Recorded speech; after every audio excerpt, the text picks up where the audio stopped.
Continuing in the repair of this piece, as I'll show you earlier, as I showed you earlier, how we repaired these pieces, we're going to reduce them now to the proper size that they should be. First of all, I have to take this compass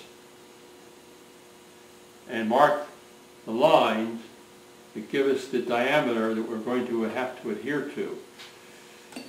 That being done, and we'll flip to this other one now that we already did and show you how some of the work that we used to bring these down to size. So this is a gouge chisel, very important tool. It has to be sharpened just right. It has to be very, very sharp, or else it'll just slither off and won't do the job. But it takes a lot of pressure, intense thought about this. You just can't go boom, boom like that. As you do this, you have to have a reverse pressure. In other words, you have to hold back as well as what you're going forward. So it's kind of a tension thing, and it's wearing out on you.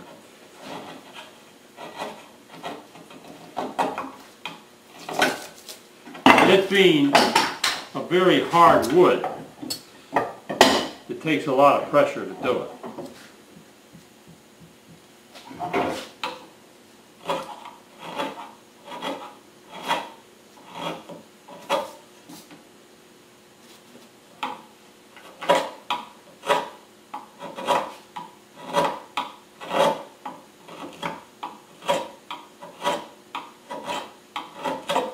So continuing in that direction until we have it all just perfectly. I can pick up and show you that when it's all done at a later time. Okay? Picking up where we left off the other part where I was chiseling the rough part of the repairs, what I'm going to do now is continue to reduce that size to the conformation of the original piece by using the file.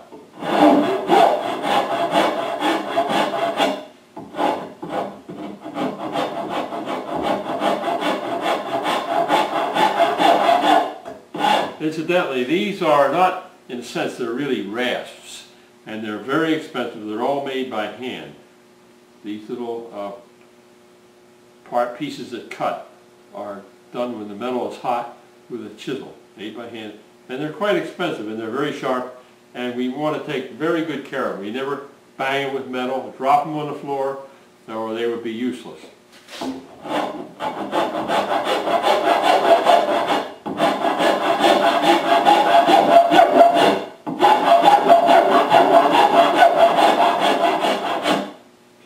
Alright, I just wanted to give you an idea of how that works, and show you that here is one that is completely finished for the filing. Now that is almost perfectly smoothed down like the original.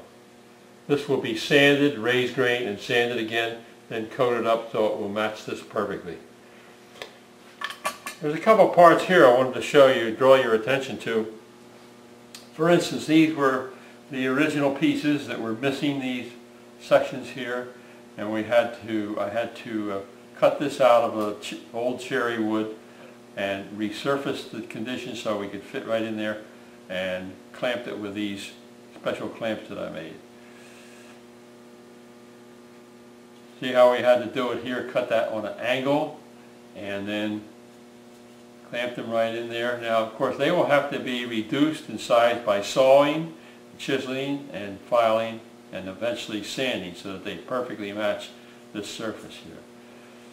And here's another section that goes on the top of this piece. Little piece missing there. We had to chisel that out and set that in. And then another section right here. That, of course, will later be sanded, will be reduced down in size. Perfect dimension. It'll have to be incised here by carving and carving that out and smoothing it so it's just exactly like this perimeter there. After that's all done, then we can begin to start this veneering, lifting up these veneer pieces and setting them down. There's an awful lot of this work to be done on this piece. So I hope you enjoyed a little bit that I told you, and see you again next time.